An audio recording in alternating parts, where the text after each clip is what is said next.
ናቸው ብለህ ትጠይቀኝ እንደሆነ መላእክትማ የዘላለም ሕይወት ሊወርሱ የተዘጋጁትን ለመርዳት የሚላኩ ረቂቃን መናፍስት ናቸው ይላል። ስለዚህ ቅዱሳን መላእክትን የማክበር ግዴታ አለብን። ንጉሱን ወደን ሰራዊቱን ጠቅላይ ሚኒስትሩ ወደን ፖሊሱን መጥላት አንችልም። ፖሊሱ መሪው አጠገብ አለ። ቅዱሳን መላእክት የእግዚአብሔር መልእክተኞች ናቸው። አንዳንድ ጅላጅል ሰው ደግሞ የኛ ጸሎት ወደ እግዚአብሔር ሊያደርሱ ይችላሉ። የእግዚአብሔር ቸርነት ወደኛ ሊያመጡ ይችላሉ። የኛን ጸሎት ግን ወደ እግዚአብሔር አያደርሱም። እንደውም አንድ እግዚአብሔር የተጣላው አንደበቱን ሰይጣን የተከራየው ሰውዬ ምን አለ? ዋን ዌይ ነው አለ። ዋን ዌይ ታውቃላችሁ? አሁንም የሰው ቋንቋ እንዳለበት ሰው እየፈረድኩኝ እኔ ቢባላሽ ፈረጆቹ የሉም። እግዚአብሔር ይመስገን እናንተም አታውቁትም እንዴ? ለቃቀማችሁ ነው። ለቃቃሚዎች ደግሞ ይግባባሉ። ችግር የለም። ደህና ዋላችሁ? እየሰማችሁ ነው? እስኪ እልል በሉ አንድ ጊዜ ቢገሙት እና የቅዱሳን አገልግሎት የመላእክት አገልግሎት ዋን ዌይ አንድ መንገድ አይደለም። ወደዛም ያስከዳል፣ ወደዚህ መንታ መንገድ ነው። ሁለት መንገድ ማለት እኮ እንደዚህ የሚያስከድ ከዛም የሚያስመጣ ነው። ዋን ዌይ አንድ መንገድ ከሆነ ወደዛ ብቻ ወደዚህ የሚያስመጣ ነው አይደለም። መላእክት የኛን ወደ እግዚአብሔር ያቀርባሉ። አንድ መንገድ በል የእግዚአብሔርን ቸርነት ወደኛ ይዘው ይመጣሉ። ሁለት መንገድ በል አስመጭና ላኪዎች ናቸው። የኛን እንባ ወደ ክርስቶስ፣ የክርስቶስን መፍትሄ ወደኛ፣ የኛን በሽታ ወደ ክርስቶስ፣ የክርስቶስን መድኃኒት ወደኛ፣ የኛን ጥያቄ ለክርስቶስ፣ የክርስቶስን መልስ ለኛ ያመጣሉ። ይሄ ደግሞ ተጽፏል በሐዋርያት ሥራ ምዕራፍ 10 ላይ ስትመለከቱ ቆርኔሌዎስ እግዚአብሔር ጸሎትህን፣ ድካምህን፣ ጥረትህን፣ ምጽዋትህን ተቀብሎልሃል። አንድ መንገድ አሁንም እንደዛ አድርግ ብሎሃል። ሁለተኛ መንገድ ማለት ነው። መላእክት ለኛ እንደ ታላቅ ወንድም ተንከባካቢዎቻችን ናቸው። ታላቅ ወንድም ያላት ሴት በሰፈር ማንም አይገላምጣትም። ታላቅ ወንድም ያለው ልጅ በሰፈር ማንም አይገላምጠው። እኛ ደግሞ ታላላቅ ወንድሞቻችን በተፈጥሮ በቅድስና ጠባቂዎቻችን የእረኛችን ክርስቶስ ታናናሽ መልእክተኞች እረኞቻችን መላእክት ደግሞ ለኛ እንደ ታናሽ ወንድም ናቸው፣ ይጠብቁናል ማለት ነው። ሶስተኛ ደረጃ ቂርቆስና ኢየሉጣ እናያለን። እግዚአብሔር ለምን መላኩን ላከ? ቅዱስ ገብርኤል ለምን ተላከ? ቂርቆስና ኢየሉጣ ምን ስላደረጉ ነው? ሲናውያን ድግሶች ላይ ወረቀቱ ላይ ምን ይላል? ጥሩ ጥያቄ፣ ጥሩ ሐሳብ ነው። እውነቱን ለመናገር ለህፃናት ጮክ ብላችሁ ንገሩ። ለህፃን ምን የለንም? ቦታ የለንም። እንደው በየጠጅ ቤቱ በር ላይ ደግሞ ለሽማግሌ ቦታ የለንም ቢባል ብዬ አስባለሁ። እኔ በመቁረቢያው ጠጅ ቤት የሚንገላወዳል። ይገርማችሁ በ70 ዓመቱ አረ ቦታ የለ። እኔ ወጣቱ ይጠጣ እያልኩኝ አይደለም፣ ቢያንስ ወጣቱ ይቋቋመዋል። ይሄ ስፔር ፓርት መቃየራ በሌለው ሰውነት ጉበትን በመጠጥ ሳምባር በሲጋራ ጥርስን በጫት ማበላሸት አንተን ብቻ ሳይሆን ለአንተ የሞተውን ክርስቶስ ጭምር ዋጋ ቢስ ታደርገዋል። በስመ አብ ወወልድ ወመንፈስ ቅዱስ አሐዱ አምላክ አሜን። ክቡራን የአድባራትና የገዳማት አስተዳዳሪዎች እግዚአብሔርን ብላችሁ ይቅርታውን ቸርነቱን አምናችሁ ከቅድስት ድንግል እናቱና ከቅዱሳን ባለሟሎቹ የሚገኘውን የሥጋ ጥበቃ የነፍስ ምልጃ ተስፋ አድርጋችሁ በዚህ ቅዱስ ቦታ እንድትገኙ እግዚአብሔር እግረ ሥጋችሁን ወደ ቦታው እግረ ልቦናችሁ ወደ ወንጌሉ ያቃናላችሁ። ወገኖቻችን ምእመናን በእግዚአብሔር ስም እንዴት አደራችሁ? እንዴት አደራችሁ?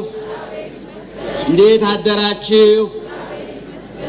ትናንት ከኛ ጋር የነበረ አሁን በመካከላችን ያለ ነገ ከነገ ወዲያም እንደማይለየን አፋችንን ሞልተን የመሰከርንለት የምንመሰክርለት ልባችንን ሞልተን ያመነውና የምናምነው ቦታውን ጊዜውን ሁኔታውን አይቶ የከዳን ከበረት እስከ ቀራኔዮ ከቀራኔዮ እስከ ጎልጎታ ከጎልጎታ መልሶ መጥቶ ወደ መንግስቱ እስከ መጠቅለል ድረስ የወደደን የአባቶቻችን አምላክ ልዑለ ባሕርይ ኢየሱስ ክርስቶስ ስለ ሁሉም ነገር ክብርና ምስጋና ይግባው።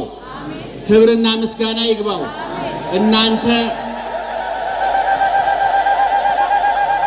እናንተ የምትሰሙት እኛም የምንሰማው የምንናገረው አይንሳችሁ እግዚአብሔር ጆሮአችሁን ይክፈት አንደበታችንን ይፍታ። በመላ በግምት በይመስለኛል የግል ሐሳባችንን እንዳናፈስባችሁ ጆሮአችሁን ይጠብቅ እግዚአብሔር። አንደበታችንንም ይቆጣጠር መንፈስ ቅዱስ። ከመሶበ ወርቅ እይማስን በእሳት ከማሁ እያማስኖ ለመስተአግስ መንሱት ምንተ ይሬስዮ እሳት ለወርቅ ዘእንበለ ዘያጸርዮ ከማሁ ምንዳቤኒ ለዘወቱ ትዕግስት አኮኑ ክቡረ ይሬስዮ አኮኑ ልዑለ ይሬስዮ። አባታችን የኢትዮጵያ ኩራት የአፍሪቃ ዘውድ ብሉይን ያነበበ ሐዲስን የተረጎመ ከሱ በፊት ከተነሱት ሊቃውንት እንደ ንብ ቀስሞ ቀምሞ ንባቡ ለጆሮ ምስጢሩ ለአእምሮ ዜማው ለሕሊና እንዲስማማ አድርጎ በምስጢሩ በብሉይ ኪዳን ከነ ዳዊት ከነ ኢሳይያስ በሐዲስ ኪዳን ከነ ጴጥሮስ ከነ ቅዱስ ጳውሎስ በዘመነ ሊቃውንት ከነ ቄርሎስ ከነ ዮሐንስ አፈወርቅ ቢበልጥ እንጂ የማያንሰው ከኢትዮጵያዊነቱ ውጪ ሌላ ጥፋት ያልተገኘበት ታላቁ አባታችን ቅዱስ ያሬድ በጾመ ድጓው አሁን የነገርኳችሁን ጥቅስ ተናገረ። ወደ አማርኛ ልመንዝረው። ከመሶበ ወርቅ ይማስን በእሳት እሳት በወርቅ እንደማይጠፋ ሁሉ ከማሁ እያማስኖ ለመስተአግስ መንሱት ፈተና ታጋሽን ሰው አያጠፋውም። ምንተ ይሬስዮ እሳት ለወርቅ። ለመሆኑ እሳት ወርቅን ምን ያደርገው ይመስልሃል? ምን ያደርገዋል? ዘእንበለ ዘያጸርዮ ያጠራዋል፣ ያሳምረዋል፣ ያስውበዋል። ለጆሮ ጉትቻ፣ ለአንገት ሀብል፣ ለጣት ቀለበት፣ ለእጅ አምባር፣ ለእግር አልቦ እንዲሆን ያመቻቸዋል፣ ያስተካክለዋል። በተከበረው ቦታ እንዲገኝ ያደርገዋል። ከማሁ ምንዳቤኒ ለዘወቱ ትዕግስት።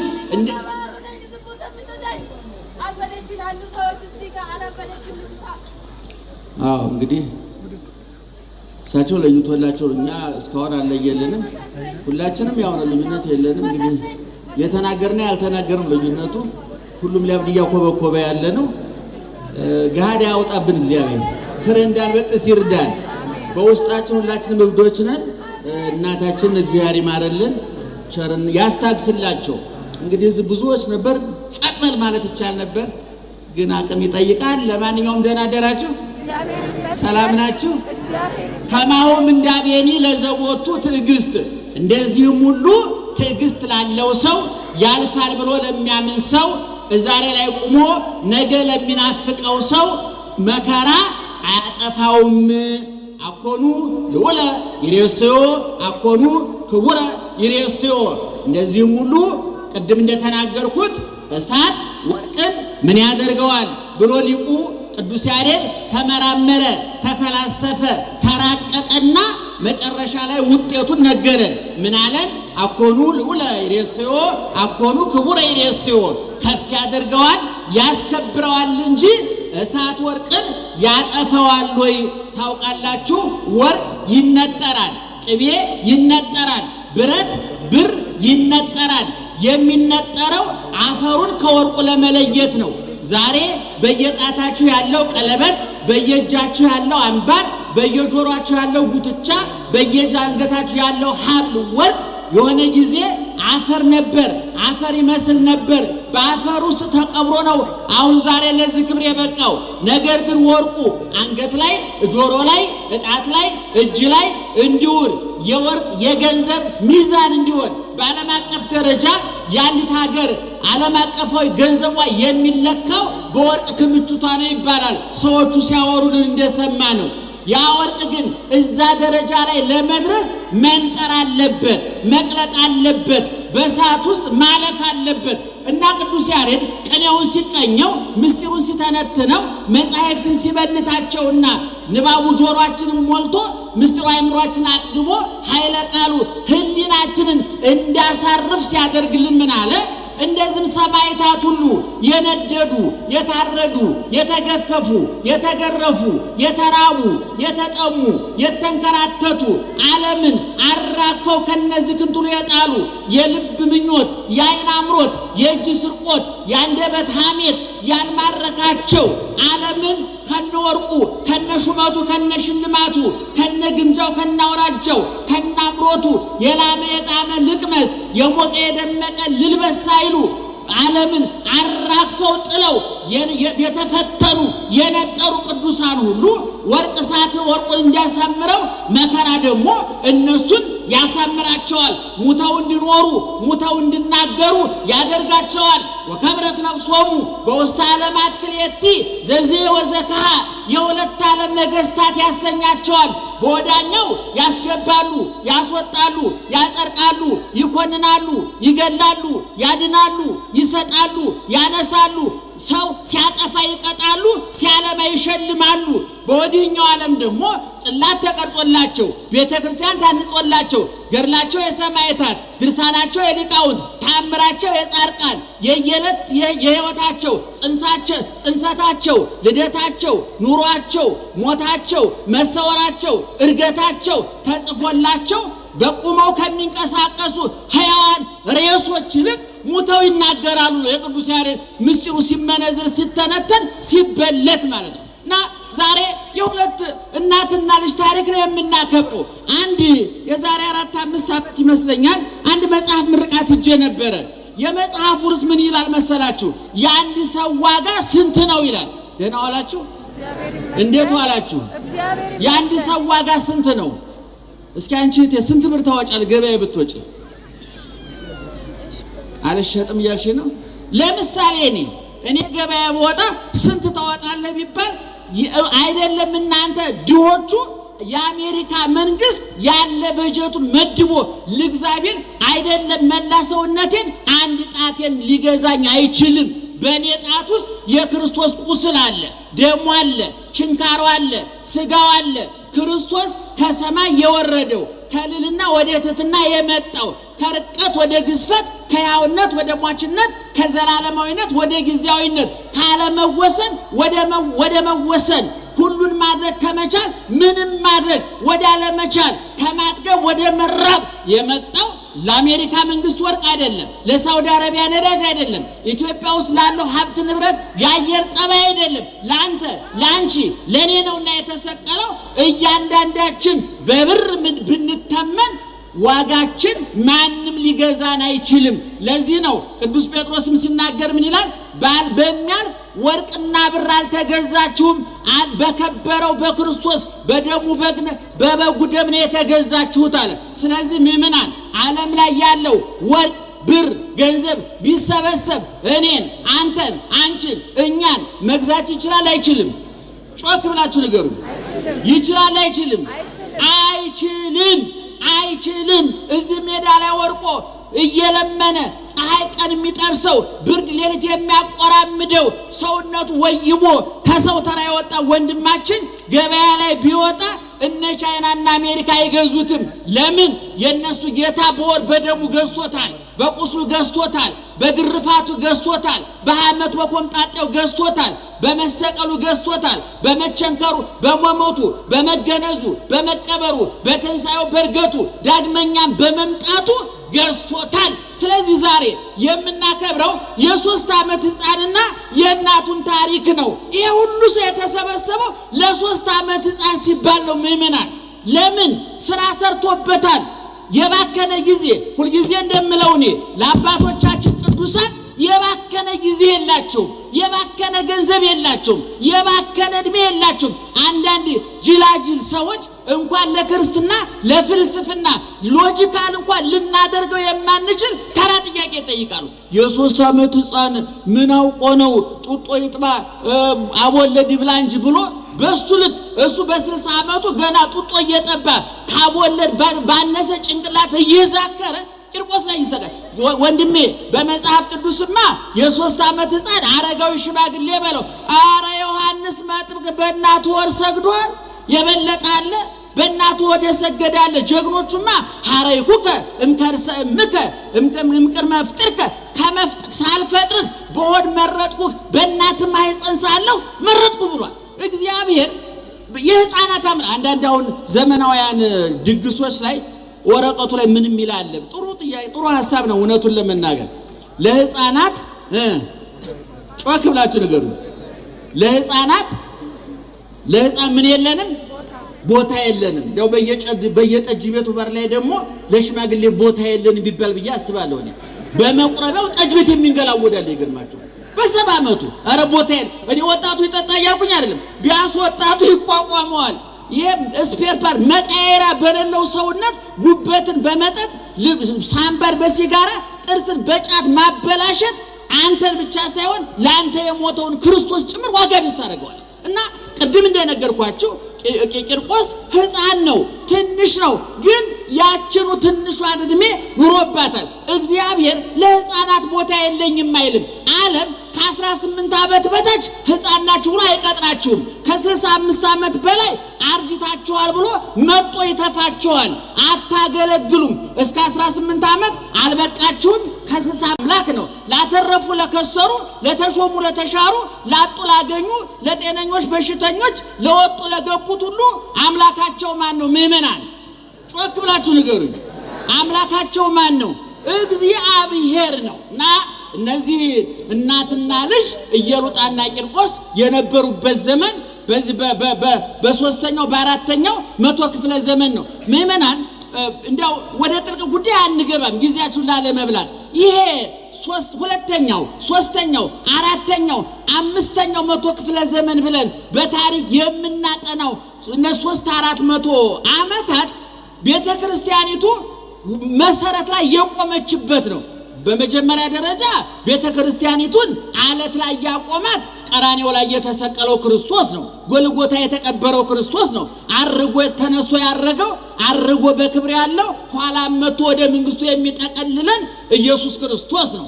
ነገር ግን ቤተክርስቲያኒቱ በበለጠ እየሰፋች እየበዛች በሄደች ቁጥር የመጣባትን ውጫዊ ውስጣዊ ፈተና የተቋቋመችው እንደነ ኢየሉጣ አንገታቸውን ለሰይፍ አይምሯቸውን ለመጻፍ ጀርባቸውን ለጅራፍ ሰውነታቸውን ለጾም ለጸሎት አሳልፈው በሰጡ አባቶቻችን ነው። የሚገርመው ታሪክን ስታጠኑ ዛሬ ጽላት የቀረጽንላቸው ቤተክርስቲያን ያነጽንላቸው ገድል ልሳን ተአምር የጻፍንላቸው ቅዱሳን በዓለም አቀፍ ደረጃ እያልኩኝ ነው በአብዛኛው በሁለተኛው በሶስተኛው በአራተኛው መቶ ክፍለ ዘመን የተነሱ ናቸው። በሊቃውንት ደረጃ እነ ቄርሎስ፣ እነ ዮሐንስ አፈወርቅ፣ እነ ባስልዮስ፣ እነ ጎርጎርዮስ፣ እነ ኤጲፋንዮስ፣ እነ ዲዮስቆሮስ፣ እነ አትናቴዎስ እንደው ሌሎችም አሁን ያልጠቀስኳቸው መንፈሳውያን ምስራቃውያን የተዋህዶ ከዋክብት እንዳሸን የፈሉት እንደ እንጉዳይ የበቀሉት በዚህ በመከራ ወቅት ነው።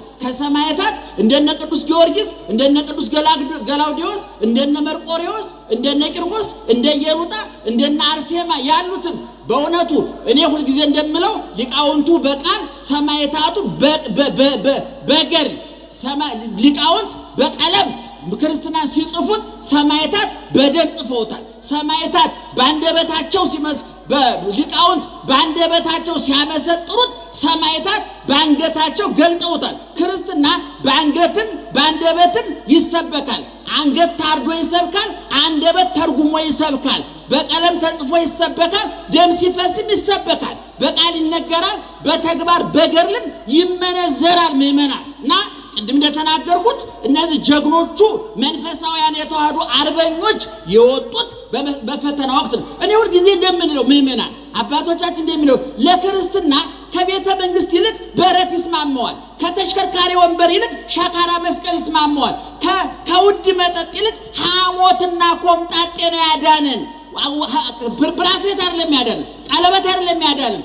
ኢየሱስ ክርስቶስ ራቁቱን ተሰቅሎ ነው ያዳነን። ክርስትና ውድና ውብ ልብስ ከመልበስ ይልቅ መራቆት የበለጠ ያስከብረዋል። ፋሲካችን የጾም ውጤት ነው። ትንሣኤያችን የሞት ውጤት ነው።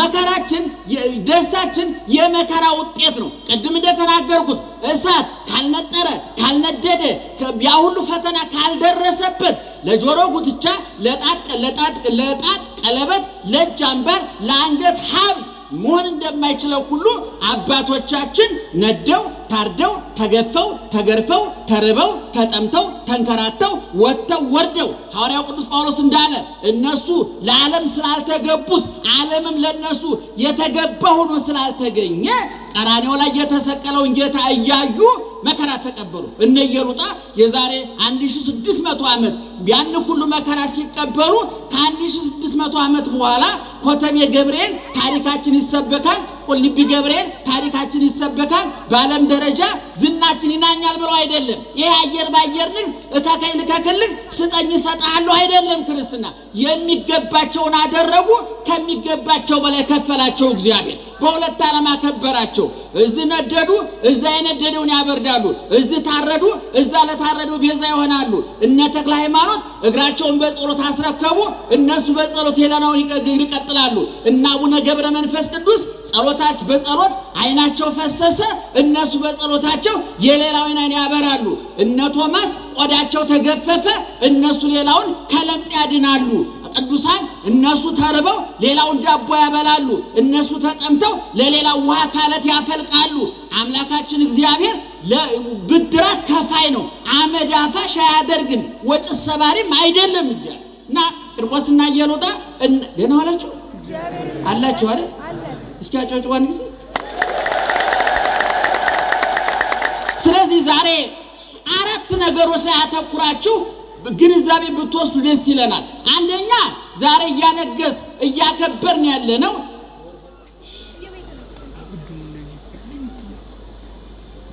ቦርሳ የጠፋው ሰው እያሉ ነው።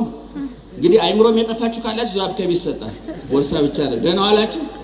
እና ቅድም እንደነገርኳችሁ ዛሬ ቤተክርስቲያኒቱ አራት አካላትን ታከብራለች፣ አክብራለች። አንደኛ የምስጋናዎች ሁሉ እፍታውን የሚበላው አይነታውን የሚጠጣው ትናንት ንጉስ ዛሬ ንጉስ ለዘላለም ንጉስ እግዚአብሔር ነው። ገብርኤል የሚንገስ ሚካኤል፣ ጊዮርጊስ የሚንገስ አቡነ ተክለ ሃይማኖት፣ አርሴማም ትንገስ ክርስቶስ ሰምራ። በምስጋና ሁሉ ዋናው ትልቁ 99.9% ሳይሆን 100% ምስጋናውን የሚወስድ ክብሩን የሚወስድ ማን ነው? በአንድ ድምፅ ንገሩኝ። አሁንም ድገሙት፣ አሁንም ድገሙት። በዋናነት ማንን እያነገስን ነው? ማንን እያነገስን ነው? ገብርኤልን፣ ኢየሉጣን፣ ቂርቆስን ብለን የመጣ ነው ማንን ስለምናውቅ ነው? ማንን ፍለጋ ነው? እግዚአብሔር ፍለጋ ነው። ስለዚህ ቤተክርስቲያኒቱ አሁንስ መላለሙን ብትሰሙት ይትባረክ እግዚአብሔር አምላከ አበዊነ አምላኮሙ ለቂርቆስ ወለእሙ።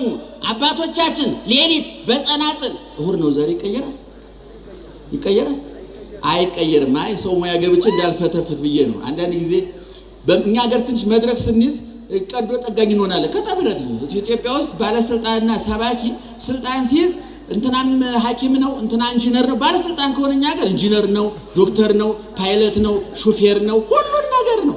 አረታው የሚል የለም። ታውቃላችሁ መድረክ ላይ የሚቆሙ ሰዎች እኔ አሁን አንዳንድ ጊዜ አፍራለሁ።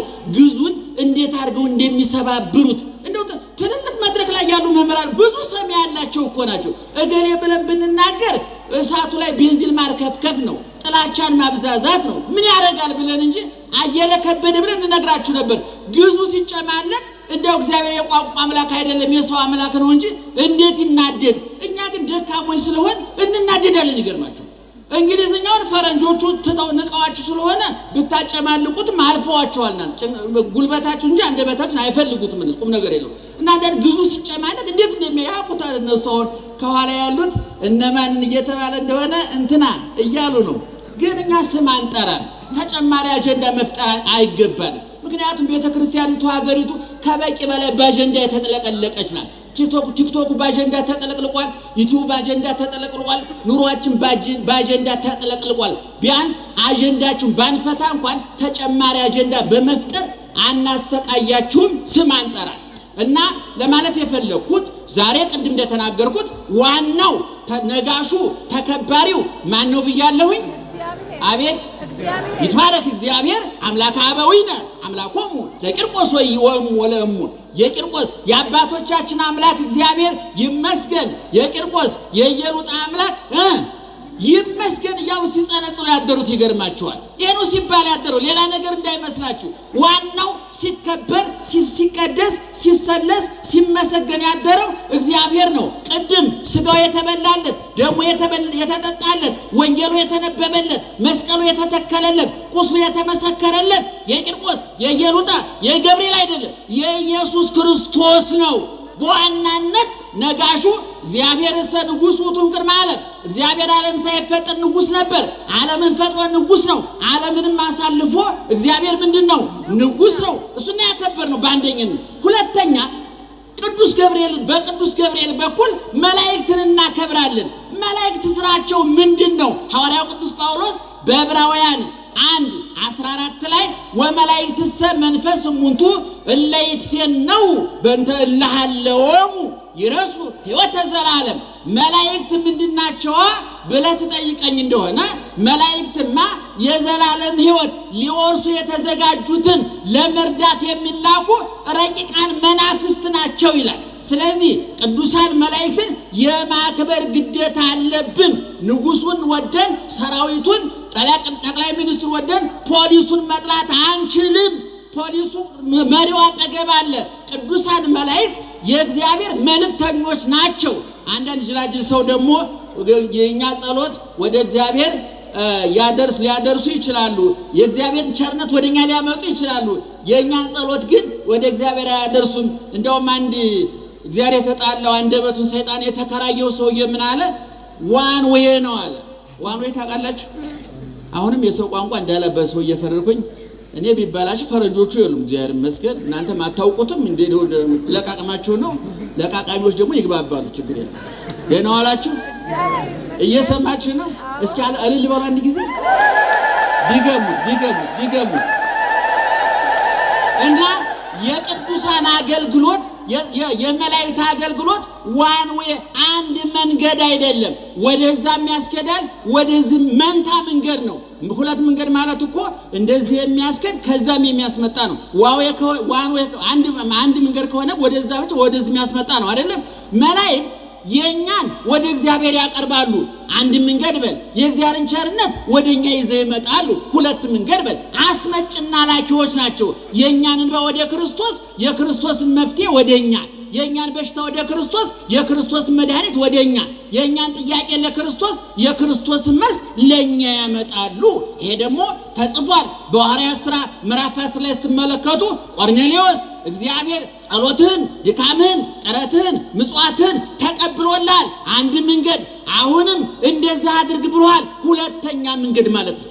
ሌላ ነገር የለም። ኦርቶዶክሳዊ ተዋሕዶ ቤተክርስቲያን ከብሉይ ከሐዲስ የወጣ ከሃይማኖት የተፈናቀለ ክርስቶስን የማይገልጥ ክርስቶስን የማይገልጥ ሰይጣንን የማያጋልጥ ትምህርት አልነበራትም፣ የላትም፣ ለዘላለምም አይኖራትም። ስለዚህ ዛሬ በቅዱስ ገብርኤል በኩል መላእክትን እናከብራለን። እንደውም እዚህ ማሪሳቅ በተባለው የቤተክርስቲያን መጽሐፈ መነኮሳት ነው።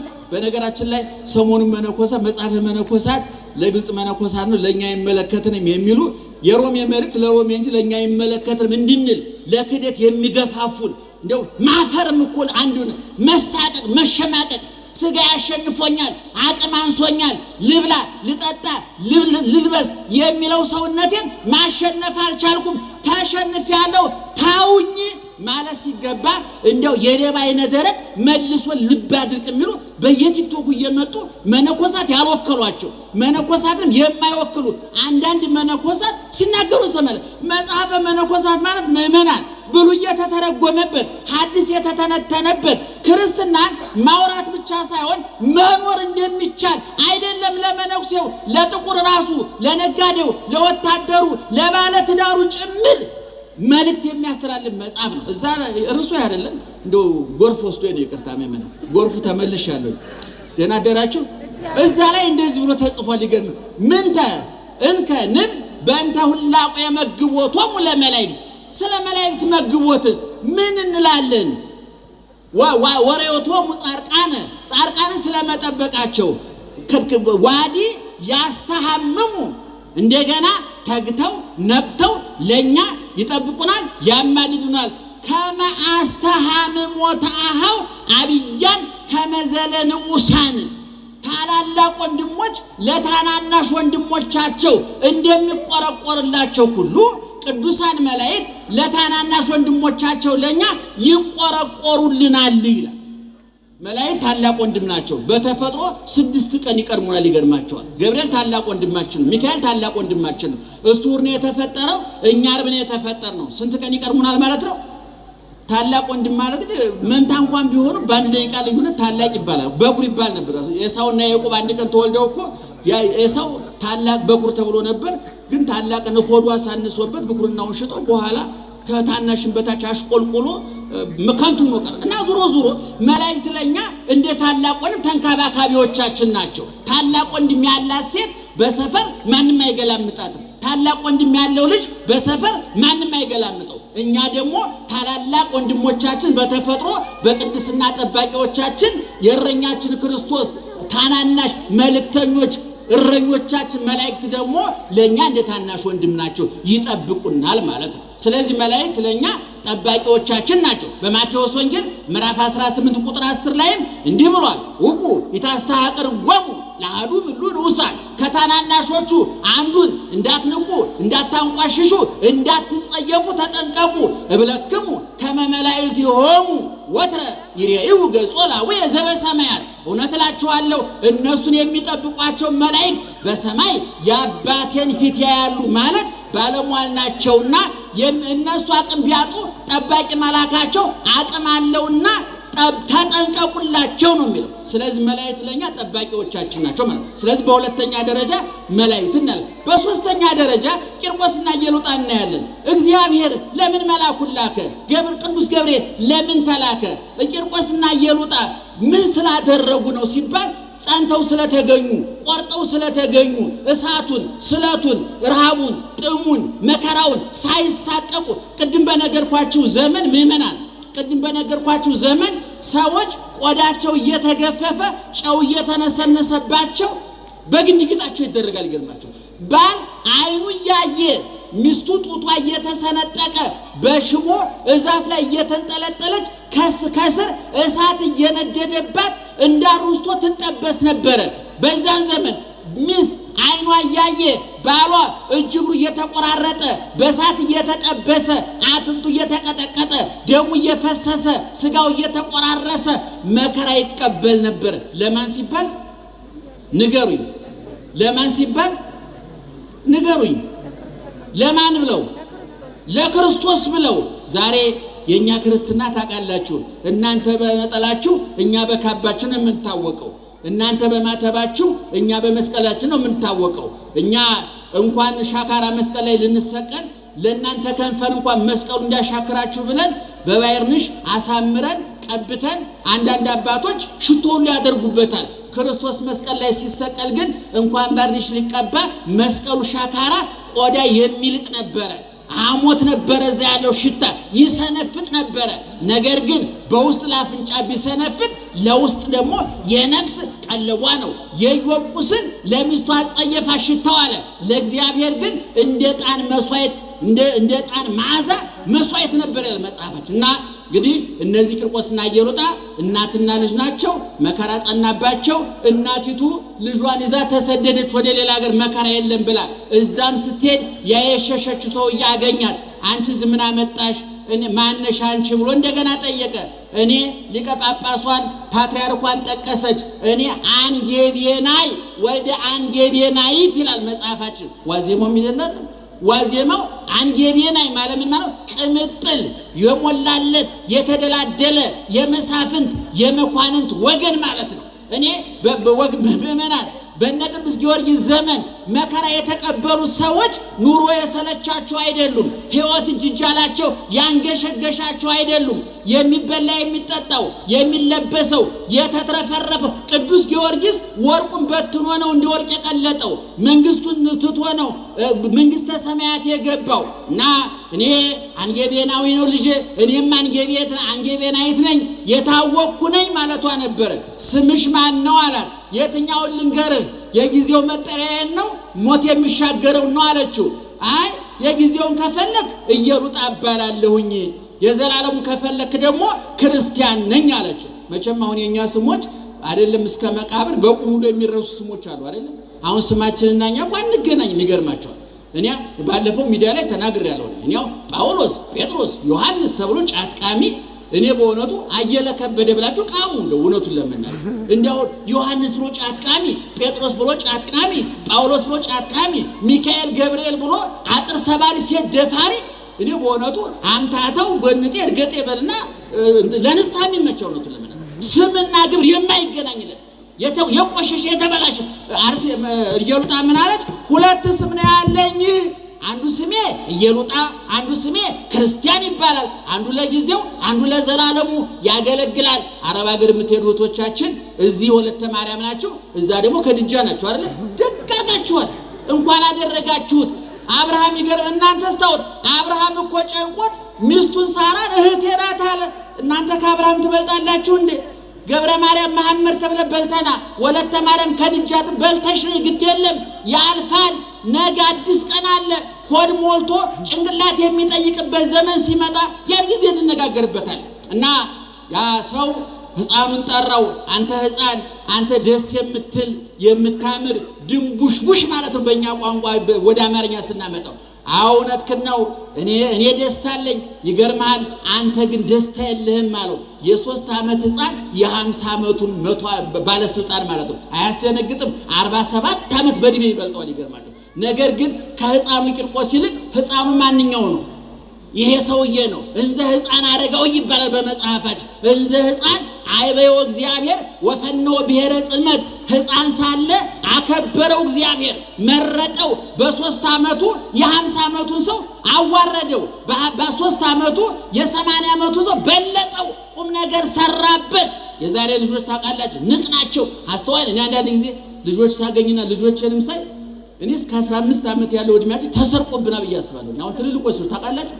በ15 ዓመት ምን ታውቁ ነበር እናንተ ታውቁ ነበር እኔ አላውቅም ነበር ይገርማቸዋል ልጆች ዛሬ በ13 በ14 ዓመታቸው እኔ ኢንተርኔቱን እንዴት እንደሚያውቁት ስልኩን ወዳው ነካክተው እንዴት እንደሚያውቁት ነገሩ የሌላ ጉዳይ አይደለም የመረጃ ቅርብነት ነው እኛ ለምሳው እነሱ በሬ ቢመጣባቸው ይደነብራሉ ከገጠር የመጣን በበሬ እንደነብር በመኪናን እንደነበረው ይሄ የአካባቢ ጉዳይ ነው ለምንም ተአምር የለም ስለዚህ ዙሮ ትምርቱን ለማጠቃለል ያህል ቂርቆስና ኢየሉጣ በዛ እሳት ነደደባቸው የብረት ጋን ጥደው ድምጽ አለ ጽህርት ከመነጎድጓደ ክረምት የጋኑ የብረቱ ጋን ውሃው ሲፈላ ሲንተከተክ ብሏል ቅዱስ ያሬድ እንደ ክረምት ነጎድጓድ ይሰማ ነበር አለ እነዚህ ሁለት እናትና ልጅ እዛ እሳት ውስጥ ተጣሉ እነሱ ወደ ውሃው ወደዛ ወደሚፍለቀለቀው ወደሚፈላው ወደ እሳቱ ወደ ጋኑ ሲወረወሩ ሰማያዊው ገብርኤል ፈጣኑ ገብርኤል መልአከ ብስራት ገብርኤል ለአናንያ ለአዛርያ ለሚሳኤል በመላክ ልምድ ያለው ገብርኤል የነደደውን በማብረድ የተቆረጠውን በመቀጠል ጨለማውን በማብራት ሞቱን ወደ ሕይወት እስራቱን ወደ መፈታት መቀየር የሚችለው ቅዱስ ገብርኤል ተምዘግዝጎ እጋኑ ውስጥ ገባ ያ ይቀጥላል እልልበው ግዴለ ዲገሙ ስለዚህ ያ የሚፍለቀለቀው ውሃ ያ ይቀጥላቸዋል ተብሎ የታሰበው ውሃ መዝናኛ ሆነላቸው ለዚህ ነው ምእመናን ጭንቀት ከሞላበት ቤተ መንግስት ይልቅ ደስታ ያለበት እስር ቤት ይበልጣል ይባላል ደስታ ከሌለበት ለምለም ቦታ ይልቅ በረሃ ይሻላል ይባላል ክርስቲያን ማለት ምእመናን እስር ቤት ሆኖ መንግስተ ሰማያት የሚታየው በረሃ ሆኖ ገነት የሚታየው በጾም ውስጥ ጥጋብ የሚታየው ማለት ነው ወገኖቻችን ሰዓቱ በረደ ቅዱስ ገብርኤል ተራዳይነቱን ቂርቆስ ኢየሉጣ ቆራጥነታቸውን እግዚአብሔር ቸርነቱን አስመሰከረ ሶስት ወገኖች አየን የመጨረሻው አራተኛዎቹ እግዚአብሔርም አለ ገብርኤልም አለ ቂርቆስ ኢየሉጣ ሩጫቸውን ጨርሰው ዛሬ በገነት በደስታ ላይ ናቸው እኔና እናንተ ደግሞ አራተኛ ክፍሎች አለን እግዚአብሔር የሚያስፈልገን መላኩ የሚያስፈልገን ቂርቆስ ኢየሉጣ የሚያስፈልጉን ዙሪያችንን እሳት የነደደብን ውሃ የሚንተከተክብን ሰውነታችን እሳቱ ነው የሚጠብሰን ዝሙት እሳቱ ነው የሚጠብሰን ጫቱ ሲጋራው ዝሙቱ እሳቱ ነው የሚቀቅለን ኢኮኖሚው ፖለቲካው አለመግባባቱ አለመደማመጡ መገፋፋቱ እንደ ፍልውሃ ያነፈረን የጠበሰን የቀቀለን እኔና እናንተ ደግሞ እሳቱ እንዲበርድ ውሃው እንዲቀዘቅዝ መከራው እንዲቀንስ እንባችን እንዲታበስ ጥያቄያችን እንዲመለስ ጉድለታችን እንዲሞላ ቅዱስ ገብርኤል ላክልን አሜን